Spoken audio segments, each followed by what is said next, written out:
ఉంచబడిన వాడు తలకు మూలరాయిగా చేసే దేవుడు. తృణీకరిస్తారు. నువ్వు దేవునితో నడిచేటప్పుడు ఎన్నో పోరాటాలు వస్తాయి. దేవుని కోసం బతకాలి అనుకున్నప్పుడు నీ మీద శత్రువు దాడి చేస్తాడు. ఆ దాడి చేసినప్పుడు కూడా నువ్వు దేవుని సన్నిధిలో మోకాళ్ళు వేసినప్పుడు వాడు వెళ్ళిపోతాడు.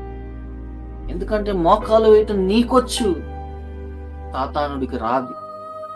అందుకే త్రోసివేయబడ్డాడు. అందుకే దేవునితో సమానుడిగా పోల్చుకున్నాడు కాబట్టి ఆ స్థానాన్ని కోల్పోయాడు.